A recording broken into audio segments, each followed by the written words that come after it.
ഇപ്പം nursing station എങ്ങനെ open ചെയ്യുന്നതെന്ന് കണ്ടു. ഇനി എങ്ങനെയാണ് ഒരു പേഷ്യൻറ്റ് വന്നു കഴിഞ്ഞാൽ ചെയ്യേണ്ട ആദ്യത്തെ സ്റ്റെപ്പ് എന്താണ്, കമ്പ്യൂട്ടറിൽ ചെയ്യേണ്ട ആദ്യത്തെ സ്റ്റെപ്പ് എന്താണെന്നുള്ളതാണ് ഇനി പറയുന്നത്.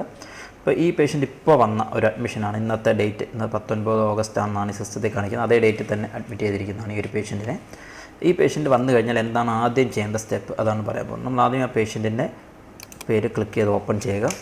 ഇവിടെ ലെഫ്റ്റ് സൈഡിലായിട്ട് കാണാൻ പറ്റും ഇനിഷ്യൽ അസസ്മെൻ്റ് എന്ന് പറഞ്ഞിട്ട് സംഭവമുണ്ട്. ഇനിഷ്യൽ അസസ്മെൻ്റ് പറഞ്ഞിട്ടില്ല, അതിൽ ക്ലിക്ക് ചെയ്യുക. ഇത് ഒരു പേഷ്യൻറ്റ് വന്നു കഴിഞ്ഞാൽ നമ്മൾ ആദ്യം ഫില്ല് ചെയ്യേണ്ട ഡേറ്റയാണ്. അറൈവൽ എങ്ങനെയായിരുന്നു, അതുപോലെ കോൺഷ്യസ് ആയിരുന്നോ, എന്തെങ്കിലും റിമാർക്സ് ഉണ്ടെങ്കിൽ അത് അടിച്ചു കൊടുക്കാം. ഓറിയൻറ്റഡ് ടു ടൈം, അതിൻ്റെ റിമാർക്സ്, അങ്ങനെ ഓരോന്നും നിങ്ങൾക്ക് അറിയാമായിരിക്കും, അതെന്തൊക്കെയാണെന്നുള്ളത് നിങ്ങൾക്ക് അറിയാമായിരിക്കും. അത് ഓരോന്നും ഫില്ല് ചെയ്ത് കൊടുക്കുക. പിന്നെ റീസൺ ഫോർ ഹോസ്പിറ്റലൈസേഷൻ എന്താണെന്നുള്ളത് കൊടുക്കുക. അതിനുശേഷം അലർജി എന്തെങ്കിലും അറിയാമെന്നുണ്ടെങ്കിൽ ആ അലർജി ഉള്ളത് എന്താണെന്നുള്ളത് ഇവിടെ സെലക്ട് ചെയ്തിട്ട് എസ് ഉണ്ടെങ്കിൽ എസ് എന്ന് വെച്ചിട്ട് ഏതൊക്കെ മെഡിസിനാണെന്ന് വെച്ചാൽ അത് ടൈപ്പ് ചെയ്ത് കൊടുത്തതിന് ശേഷം ഇവിടെ സേവ് ആൻഡ് കണ്ടിന്യൂ എന്ന് കൊടുക്കുക.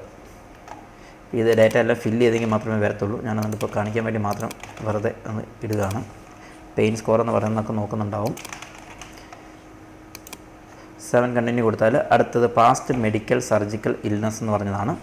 ഇത് ഓരോന്നും പേഷ്യൻ്റ് ഹിസ്റ്ററിയാണ്, പഴയ കാര്യങ്ങൾ. ഇത് ഓരോന്നും ഫില്ല് ചെയ്ത് കൊടുക്കുക. ഏതെങ്കിലും ഹോസ്പിറ്റലിൽ ട്രീറ്റ് ചെയ്തിട്ടുണ്ടെങ്കിൽ ആ ട്രീറ്റ് ചെയ്ത ഹോസ്പിറ്റലിൽ അതിൻ്റെ പേര് കൊടുക്കുക. എന്തെങ്കിലും മെഡിസിൻസ് എടുത്തുകൊണ്ടിരിക്കുന്ന ആളാണെങ്കിൽ ആ മെഡിസിൻ്റെ ഡീറ്റെയിൽസ് ഇവിടെ കൊടുക്കുക. വീണ്ടും 7 കണ്ടിന്യൂ തന്നെ താഴെ പ്രസ് ചെയ്യുക. ഇവിടെ life style and physical examination ചെയ്യേണ്ടത്, അവരുടെ ജോലി എന്താണ്, അങ്ങനെ ഓരോ കാര്യങ്ങളും കൊടുക്കുക. ഇതിൽ കുറച്ച് കാര്യങ്ങൾ ഡോക്ടേഴ്സ് ചെയ്യേണ്ടതുണ്ടാകും, അത് ഡോക്ടേഴ്സിനെ കൊണ്ട് ചെയ്യിപ്പിക്കാവുന്നതാണ്. അവർ അഡ്മിറ്റ് ചെയ്യുന്ന സമയത്ത് ഡോക്ടറിന് ചെയ്യാവുന്നതാണ്. അപ്പോൾ ഇതിൽ നിങ്ങൾക്കറിയാവുന്ന കാര്യങ്ങളെല്ലാം തന്നെ ഫില്ല് ചെയ്ത് വിടുക. അതിനുശേഷം വീണ്ടും 7 നെക്സ്റ്റ് കൊടുക്കാം. പിന്നെ ഫോൾ റിസ്ക് എന്നുള്ളത് വീണ് വന്നിട്ടുള്ളതാണെങ്കിൽ മാത്രം അതിൻ്റെ ഡീറ്റെയിൽസും കൂടെ ചെയ്തിട്ട് ഫുള്ള് ഫില്ല് ചെയ്തിട്ട് ആവശ്യമുള്ളതെല്ലാം ഫില്ല് ചെയ്തിട്ട് ഇവിടെ സേവ് ആൻഡ് ഫിനിഷ് കൊടുക്കുക. ഇവിടെ പേഷ്യൻ്റ് സ്കോർ ഡീറ്റെയിൽസ് എല്ലാം നമ്മൾ കൊടുക്കണം, ആവശ്യമുള്ളതാണെങ്കിൽ മാത്രം. വീണിട്ട് വന്നിട്ടുള്ളതാണെങ്കിൽ അതിനുശേഷം സേവ് ആൻഡ് ഫിനിഷ് കൊടുക്കുക. അപ്പോൾ ഇത് ആ പേഷ്യൻറ്റിൻ്റെ നമ്മുടെ ഇനിഷ്യൽ അസസ്മെൻറ്റിൻ്റെ ഡേറ്റ കഴിഞ്ഞു. നമ്മളിപ്പോൾ എവിടെയാണ് എടുക്കുന്നത്, ഇവിടെ ലെഫ്റ്റ് സൈഡിൽ ഇനിഷ്യൽ അസസ്മെൻറ്റ് എന്നുണ്ട്. ഇതിൽ ക്ലിക്ക് ചെയ്തിട്ടാണ് ഈ ഓരോന്നും ചെയ്യേണ്ടത്. ഇത് എപ്പോഴെങ്കിലും കറക്റ്റ് ചെയ്യണമെങ്കിൽ നമുക്കിത് വന്നിട്ട് പ്രീവിയസിൽ പോയിട്ട് കറക്റ്റ് ചെയ്യാം. വീണ്ടും ഇനിഷ്യൽ അസസ്മെൻറ്റ് എടുത്ത് നോക്കിയാൽ മതി. അപ്പോൾ നമ്മൾ കറക്റ്റ് ചെയ്തായിരിക്കും ഇവിടെ വരിക. ഓക്കെ, നമ്മളപ്പോൾ ഇത്രയും ഡീറ്റെയിൽസ് ചെയ്ത് കഴിഞ്ഞു. ഇത് കഴിഞ്ഞാൽ അടുത്ത സ്റ്റെപ്പ്, ഇനിഷ്യൽ അസസ്മെൻറ്റിന് ശേഷം ചെയ്യേണ്ട തൊട്ടടുത്ത സ്റ്റെപ്പാണ് കെയർ പ്ലാൻ എന്നുള്ളത്. ഈ കെയർ പ്ലാനെ ക്ലിക്ക് ചെയ്തിട്ട് ഡോക്ടേഴ്സ് കെയർ പ്ലാൻ ഉണ്ട്. അപ്പോൾ ഇവിടെ ഡയഗ്നോസിസ് കൊടുക്കണം.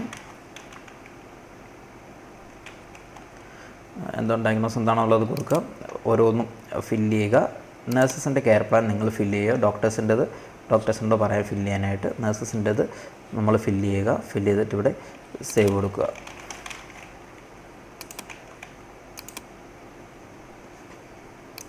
നമ്മൾ ഫില്ല് ചെയ്ത് കഴിയുമ്പോൾ നമ്മുടെ എല്ലാം പ്ലാനൊക്കെ ഇവിടെ വരുന്നുണ്ടാവും. കംപ്ലീറ്റ് ഡേറ്റ ആയി കഴിഞ്ഞ് കഴിഞ്ഞാൽ ഇവിടെ വരുള്ളൂ.